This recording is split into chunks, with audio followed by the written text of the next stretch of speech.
শুভ দুপুর বন্ধুরা। তো পুঁই শাক দিয়ে কচু আলু ডালের রেসিপি নিয়ে চলে এসেছি। আর পুঁই শাকটাকে ধুয়ে পরিষ্কার করে রেখেছি। তো কড়াতে আলু আর কচুটাকে নুন হলুদ দিয়ে একটু ভেজে নিলাম, দিয়ে তার সাথে পুঁই শাকটাকে দিয়ে একটু নাড়াচাড়া করে এবারে জল ঢেলে দেবো। তো জল ঢেলে দিয়েছি, এবারে ঢাকা দিয়ে রেখে দেবো একটু। তো এই যে ঢাকা খুলে নেওয়ার পর ঝোলটা ফুটে উঠেছে। তো এবারে মুসুর ডালটা আর 4টে কাঁচা লঙ্কা ফাটিয়ে দিয়ে দিলাম। তো এবার সেদ্ধ হওয়ার অপেক্ষায় ঢাকা দিয়ে রেখে দেবো। এবারে তো ঢাকা দিয়ে রেখে দেবো। তো ঢাকা খুলে নেওয়ার পর তো দেখে নিতে হবে পুঁই শাকটা সেদ্ধ হয়েছে কিনা, কচুটা সেদ্ধ হয়ে গেছে কিনা। তো হ্যাঁ, অনেকটা সেদ্ধ হয়ে গেছে। তো এবারে নামিয়ে নেবো। তো এটা খুব অল্প খরচের মধ্যে অল্প সময়ের মধ্যে রান্নাটা হয়ে যায়।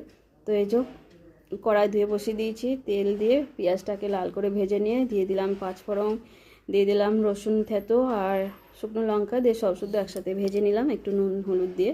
তো ভেজে নেওয়ার পর সেদ্ধ ডালটাকে ছুঁক দিয়ে দিলাম। তো ছুঁক দেওয়ার পর ঢাকা দিয়ে রেখেছিলাম 2 মিনিট। তো ঝোলটা ফুটে উঠেছে। তো এবার নামিয়ে নিতে হবে। তো খুব অল্প সময়ের মধ্যে এই ডালের রেসিপিটা পুরো কমপ্লিট হয়ে গেছে। তো যদি ভালো লাগে তো একটা লাইক কমেন্ট করো।